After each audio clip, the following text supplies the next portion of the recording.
Hello parent, इस video में मैं या बच्चे हेलो बच्चों एंड पेरेंट्स, इस वीडियो में मैं काउंसलिंग प्रोसेस के बारे में बता रहा हूँ। नॉलेज सीरीज का ये 4th वीडियो है। 3 वीडियोस मैं डाल चुका हूँ।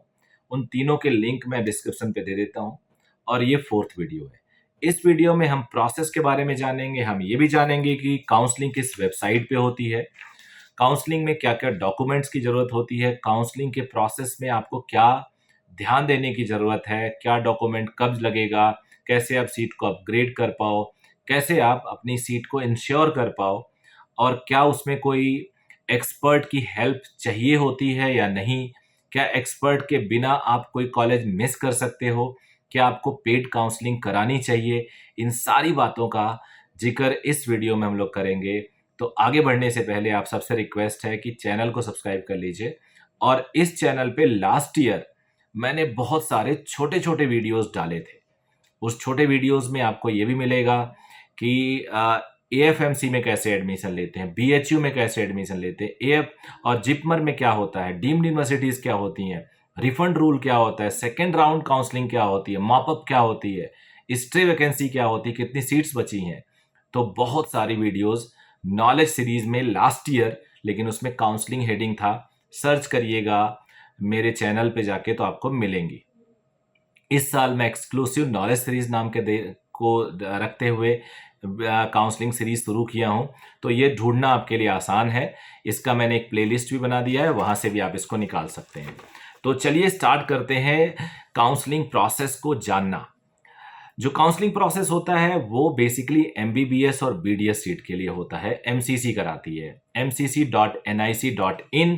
तो आज मैं इस पूरे वेबसाइट का आपको लिंक भी दूंगा और इसका मैं स्क्रीन रिकॉर्डर से स्क्रीन रिकॉर्ड कर लेता हूं और आपको ये भी दिखाऊंगा कि ये वेबसाइट दिखती कैसी है और इस वेबसाइट में और क्या क्या होता है, इससे क्या अभी हम कोई इंफॉर्मेशन ले सकते हैं और ले सकते हैं तो उससे क्या हमें हेल्प मिलेगा इस साल की काउंसलिंग में।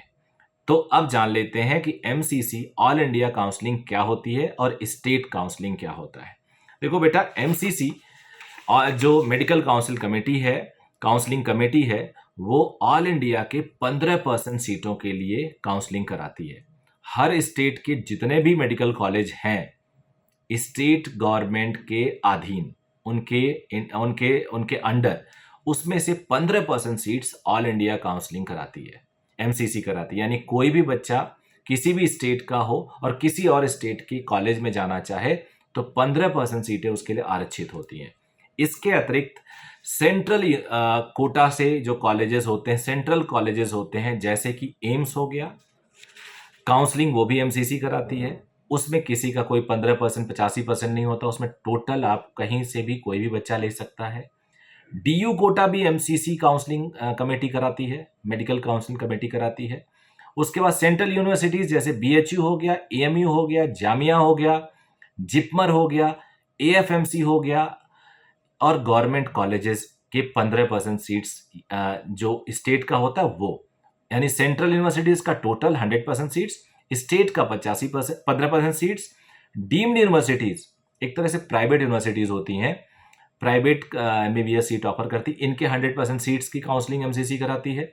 ईएसआईसी कोटा जो कार्ड होल्डर होते हैं, इंश्योर्ड पर्सन आईपी कोटा कह सकते हैं, उनके सीट्स की काउंसलिंग एमसीसी कराती है। 2 आईपीयू कॉलेजेस हैं इंद्रप्रस्थ यूनिवर्सिटीज के दिल्ली में, जिनके 85% स्टेट कोटा को भी एमसीसी कराती है।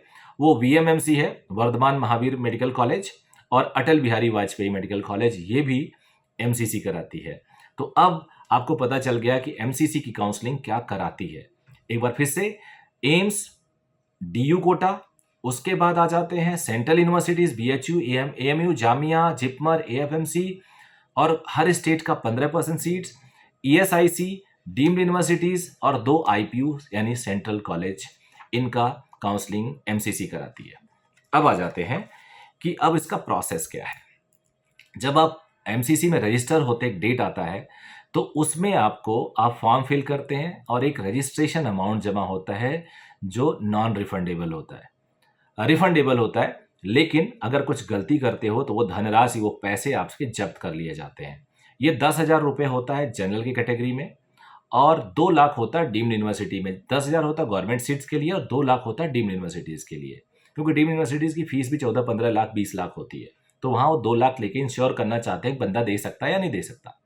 10,000 होती है जनरल कैटेगरी में और SC ST में वो 5,000 हो जाती है। लेकिन डीम्ड वाले में कोई कैटेगरी वैलिड नहीं होता, सबके लिए 2 लाख होता है। अगर आप प्रोसीजर आराम से करते हैं, सारे रूल फॉलो करते हैं, जो कॉलेज मिलता है वो आप लेते हैं, तो आपकी सिक्योरिटी आपको वापस मिल जाती है या फिर एडजस्ट हो जाती है फीस में।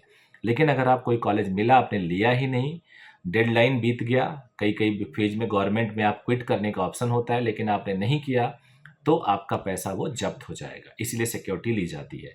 तो अब काउंसलिंग के प्रोसेस कितने होते हैं, तो जान लेते हैं। काउंसलिंग के कुल मिला के 4 प्रोसेस होते हैं। पहला राउंड, जिसे हम फर्स्ट राउंड ऑफ काउंसलिंग बोलते हैं, फिर सेकेंड राउंड ऑफ काउंसलिंग होता है, फिर mop up round of counselling होता है और फिर stray vacancy round of counselling होता है। अब फर्स्ट राउंड क्या होता है, सेकेंड राउंड क्या होता है?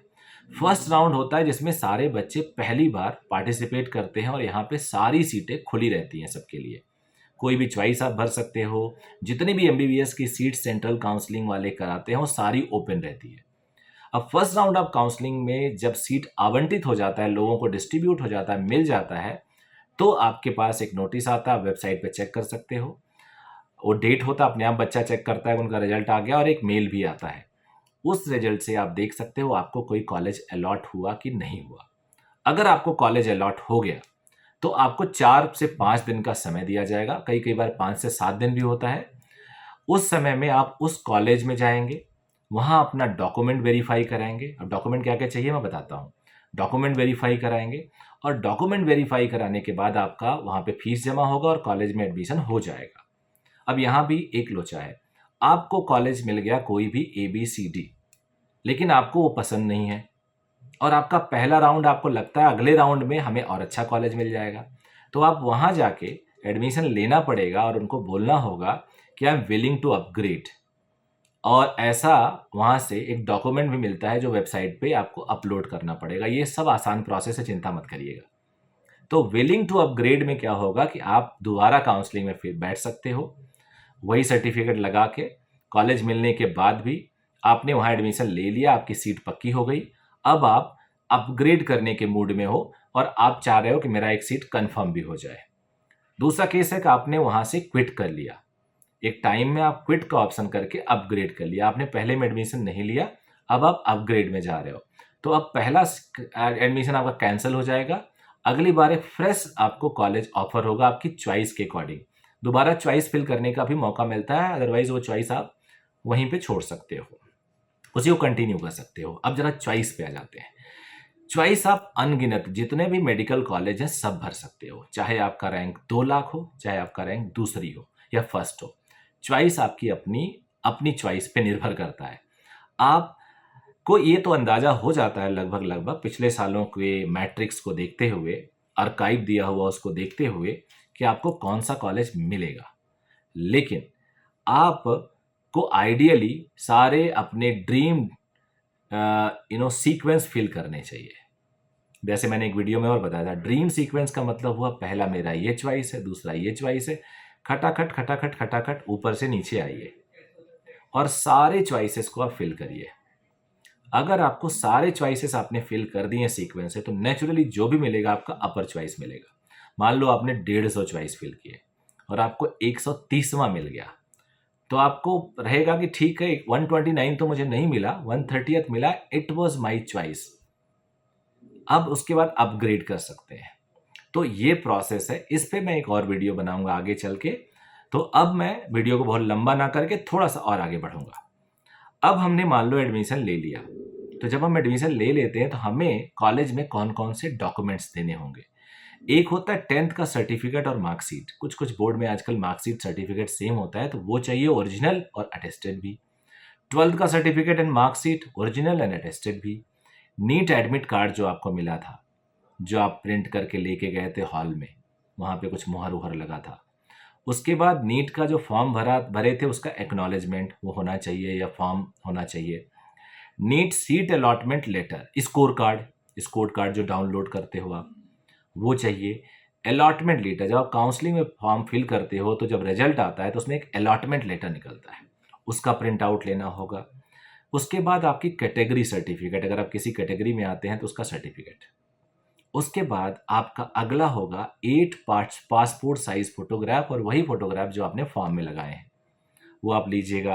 प्रूफ ऑफ आइडेंटिटी आपकी, कि आप आधार कार्ड ले जाइए, ड्राइविंग लाइसेंस, पासपोर्ट, ये सब, और सारे ओरिजिनल डॉक्यूमेंट को फोटोकॉपी के साथ, अटेस्टेड फोटोकॉपी के साथ ले जाइए।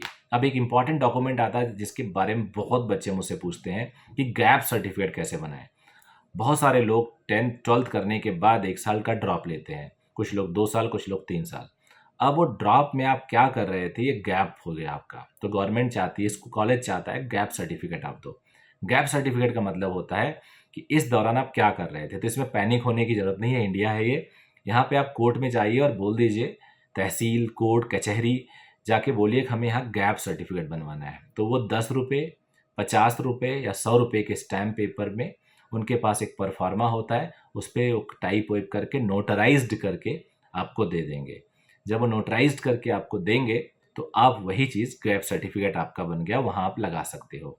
तो अब आ जाते हैं, ये डॉक्यूमेंट हो गया कि अब पैरेलली आप अपने स्टेट में भी पार्टिसिपेट कर सकते हो। और एएफएमसी क्या है, आप जब चॉइस फिल करते हो और रिजल्ट आता है, उस दौरान स्टेट का पहले का रिजल्ट आ गया और उस दौरान स्टेट का फर्स्ट राउंड की काउंसलिंग शुरू हो जाती है। गवर्नमेंट ने ऐसा रूल किया है कि पहले ऑल इंडिया फिर स्टेट। स्टेट का पहला राउंड होने का प्रोसेस शुरू हो जाता है, तब तक ऑल इंडिया का सेकेंड राउंड आ जाता है। ऑल इंडिया का सेकेंड राउंड चल रहा है, रिजल्ट आ गया, तब तक स्टेट का सेकेंड राउंड, फिर ऑल इंडिया का मॉपअप, फिर स्टेट का मॉपअप, फिर ऑल इंडिया का स्टे वैकेंसी, फिर स्टेट का स्टे वैकेंसी। मॉपअप और स्टेट पे बहुत वीडियो बना रखे हैं मैंने। तो ये बेसिकली क्या होता है कि ऑल इंडिया फिर स्टेट, ऑल इंडिया पहले फिर स्टेट बाद में। यानी ऑल इंडिया में अगर सीट अच्छी नहीं मिली तो आप स्टेट से ले लो, स्टेट से मिल गया तो आप सेकेंड राउंड को छोड़ दो। इस तरह से आपको सीट एलोकेशन का प्रोसेस दिया जाता है। अब आ जाते हैं एएफएमसी क्या होता है। जब आप फॉर्म फिल करते हो तो आप चॉइस भरते हो कि आपको डीम्ड चाहिए, आपको एएफएमसी चाहिए, आपको जिपमर चाहिए। एएफएमसी में जितने भी बच्चे टिक करते हैं वो डेटा एएफएमसी के साथ शेयर किया जाता है। एएफएमसी उसमें से एक मेरिट लिस्ट बनाता है।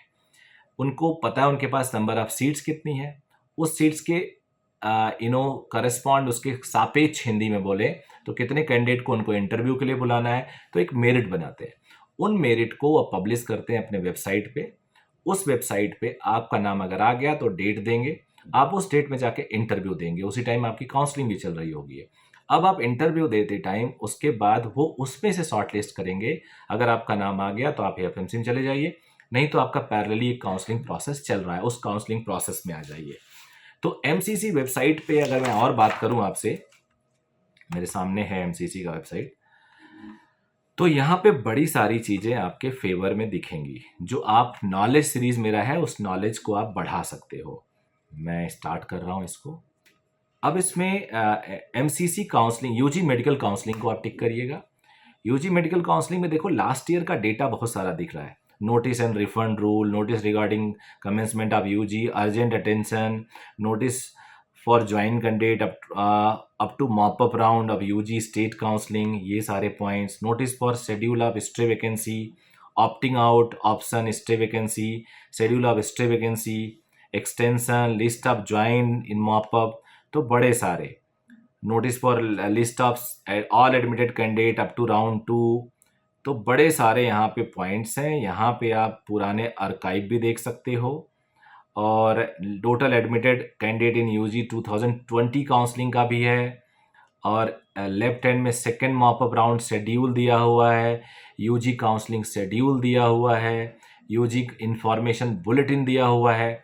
तो सारा इन्फॉर्मेशन यहाँ पे अगर आप स्टडी करते हैं तो आपको बाहर के काउंसलर की ज़रूरत नहीं होती है, और किसी एक्सपर्ट की ज़रूरत आपको नहीं पड़ेगी अगर ढंग से आप काउंसलिंग अपना कराएंगे तो मेरा इन्फॉर्मेशन यहीं तक था। अगर आपको फ़ायदा हुआ हो तो चैनल को सब्सक्राइब कर लीजिएगा, ये आपका ही चैनल है। Thank you very much, bye bye.